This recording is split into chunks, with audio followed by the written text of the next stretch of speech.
Salut tout le monde, j'espère que vous allez bien. Aujourd'hui on se retrouve dans une nouvelle vidéo. Du coup j'ai décidé de changer de décor et de me mettre devant ma fenêtre pour que ce soit beaucoup plus agréable pour vous, pour avoir une meilleure luminosité. Donc voilà, j'espère que ce décor vous plaira. Donc aujourd'hui on se retrouve dans une nouvelle vidéo qui sera sur le thème d'Halloween. J'ai décidé de vous faire cette vidéo étant donné que j'ai pas fait de vidéo sur Halloween, donc je me suis dit pourquoi pas vous en faire une, et du coup ce sera les films et séries d'après moi qui sont à voir pour Halloween tout simplement. Donc on va commencer tout de suite. Donc tout d'abord pour moi il y a Conjuring, peu importe, enfin moi je crois que j'en ai vu qu'un, mais peu importe celui que enfin vous regardez, en tout cas je sais que moi les Conjuring j'ai bien aimé, en tout cas qu'est-ce que l'histoire, etc. Donc du coup voilà. Ensuite on a Bienvenue à Zombieland. Du coup c'est un film qui dit un petit, enfin qui montre un petit peu comment se comporter quand par exemple on a une attaque de zombies, apocalypse, etc.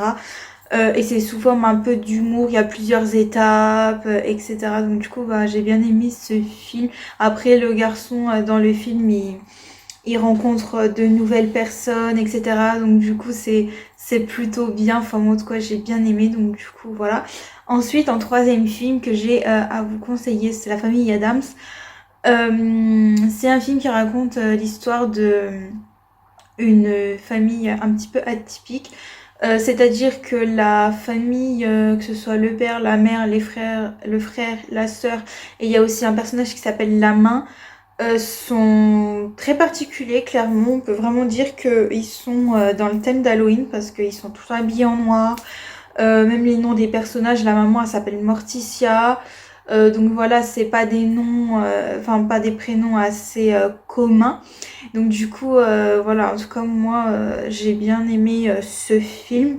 Et d'ailleurs, tous les films que je suis en train de vous citer là sont sur Netflix. Même les séries que je vais vous citer sont sur Netflix, parce que moi c'est sur Netflix que je les ai regardées.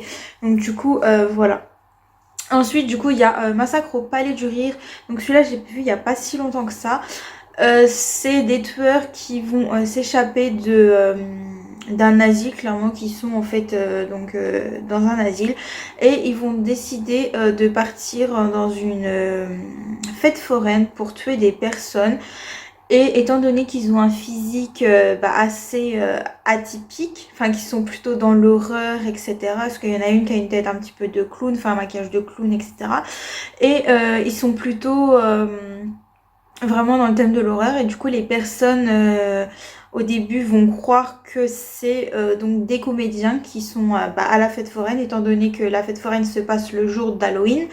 Et en fait il s'avère que ce n'est pas des comédiens, tout simplement, c'est des tueurs qui sont là donc pour faire un petit peu le ménage dans la fête foraine, etc. Et donc du coup voilà, en tout cas moi j'ai bien aimé parce que donc quand on regarde le film au début, enfin si j'aurais été dans la fête foraine, je pense que j'aurais vraiment cru que c'était des comédiens, mais en fait pas du tout. Ensuite, comme dernier film que j'ai à vous proposer, c'est Shaun of the Dead. C'est du coup un garçon qui ne fait pas vraiment attention à sa copine, etc. Et en gros, il l'emmène tout le temps dans un bar avec ses potes, et il va y avoir l'apocalypse tout simplement. Sauf que dans le film, au début, il se rend pas du tout compte que c'est l'apocalypse. Il sort dans la rue comme ça, comme si de rien n'était. Il se rend pas compte qu'en fait les personnes qui sont autour de lui c'est des zombies et tout ça.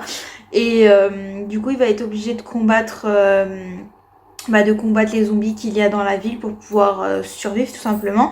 Et moi en tout cas j'ai bien aimé parce que c'est plutôt sous forme d'humour, le personnage principal, et c'est plutôt un acteur enfin c'est plutôt sous forme d'humour. Donc en tout cas moi j'ai bien aimé parce que c'est pas vraiment c'est horreur mais sans vraiment l'être. Donc du coup voilà.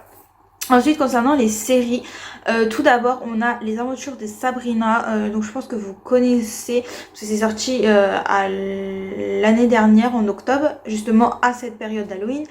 et c'est tout simplement, je sais pas si on dit comme ça exactement, mais c'est le remake de la série qui était sur France 2.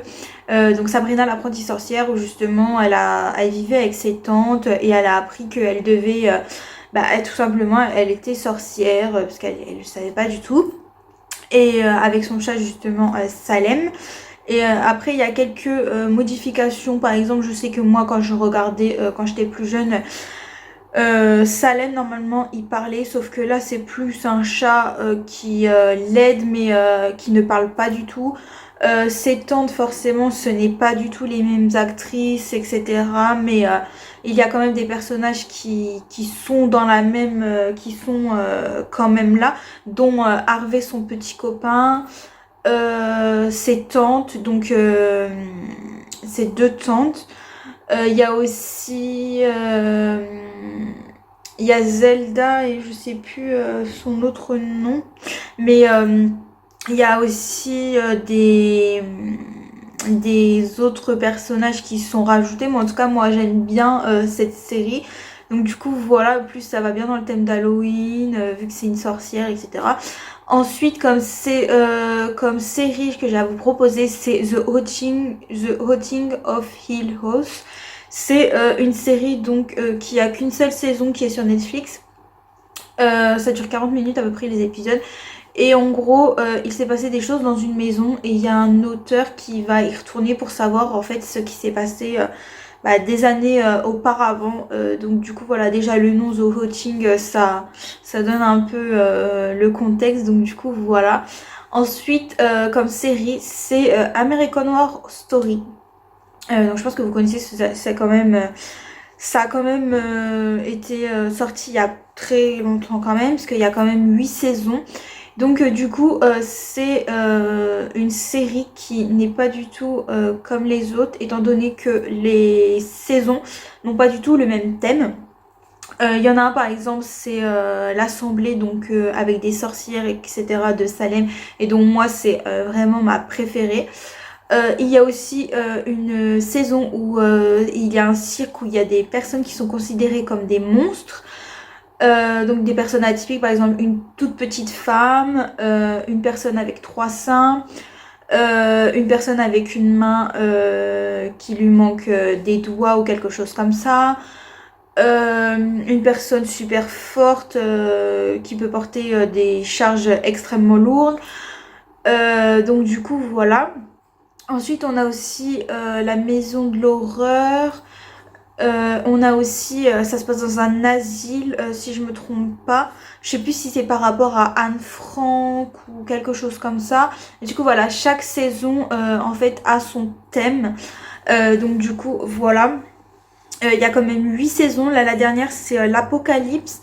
Ah oui, et aussi je tiens à préciser que tous les acteurs dans The American Horror Story, c'est les mêmes. En fait, c'est juste que dans chaque saison, ils n'ont pas du tout le même déguisement, le même costume. En fait, c'est toujours les mêmes acteurs, sauf que ils ont pas du tout le même rôle à chaque saison. En tout cas, dans chaque épisode, ils ont le même rôle, mais pas dans chaque saison. Et du coup, les épisodes durent environ 40 à 50 minutes. Et si je me trompe pas, la dernière saison, elle n'est pas encore sur Netflix. Donc du coup, voilà. Ensuite, j'ai à vous présenter Marianne. J'ai vu sur les réseaux sociaux que beaucoup de personnes n'ont pas aimé cette série. Moi, au début, je pensais vraiment que j'allais bien aimer. Au début, j'aimais vraiment bien. Sauf que arrivé là, clairement, ça m'a un petit peu déçue, parce que je pensais pas qu'il allait avoir que des choses par rapport à l'horreur. Au début, je trouvais que ça commençait super bien, parce que le résumé, c'est que donc il y a le personnage principal qui est Emma. C'est une auteure qui écrit donc des livres sur l'horreur, et que ces livres s'appellent donc Marianne. Et tout ce qu'elle écrit, c'est ses cauchemars qui se passent donc la nuit. Et dès qu'elle écrit, tout se réalise. Donc ce qui est un petit peu contraignant parce que il y a des choses qu'elle a écrites et du coup qui se sont réalisées et donc ça a quand même impliqué des personnes qui étaient dans sa ville natale, dont ses parents. Donc du coup voilà, moi en tout cas j'ai bien aimé cette série. Je l'ai terminée parce que je me suis dit voilà, je veux quand même avoir mon propre avis. Mais bon, en tout cas, enfin, j'ai moyennement aimé au début, oui, mais à la fin, j'étais vraiment pressée de la terminer parce que clairement, j'étais beaucoup déçue. Et en dernière série que j'ai à vous présenter, c'est Daybreak. Donc ça, c'est sorti il n'y a pas si longtemps que ça. Moi, je suis à l'épisode 5. Du coup, il y a 10 épisodes dans la première saison et ça dure environ 40 minutes à peu près. Et en gros, c'est une apocalypse avec des zombies, mais qui s'appellent pas ça des zombies, ça s'appelle des ghouls. Et c'est un petit peu sous forme d'humour, c'est-à-dire qu'il y a un garçon qu'on voit dans la nature. Et en gros, la série va retracer un petit peu ce qui s'est passé avant pour voir comment il a pu en arriver là. Il va rencontrer des nouvelles personnes, justement par rapport à ce qui se passe dans cette série-là. Il va essayer de tout faire pour pouvoir retrouver du coup sa copine parce que sa copine a disparu et il y a différents clans, c'est-à-dire par exemple il y a les athlètes, etc., les pop-on girls et en gros chacun a leur clan clairement et du coup voilà en gros des fois il y en a qui s'allient, il y en a qui s'allient pas, enfin ça dépend vraiment mais en tout cas pour le moment j'aime vraiment bien cette série, surtout qu'en plus ça vient de sortir, donc voilà, et puis en plus surtout quand c'est sous forme d'humour, c'est plutôt bien. Donc du coup voilà, j'espère que cette vidéo vous aura plu. Dites-moi en commentaire si par exemple vous avez des idées de vidéos par rapport à Halloween ou par rapport à... Peu importe le thème, moi je suis toujours ouverte à des nouvelles idées de vidéos si ça peut m'aider à faire avancer la chaîne. Donc du coup voilà, n'hésitez pas aussi à vous abonner si la chaîne vous intéresse. Donc du coup voilà, j'espère que cette vidéo vous aura plu. On se dit à la prochaine pour une prochaine vidéo. Salut!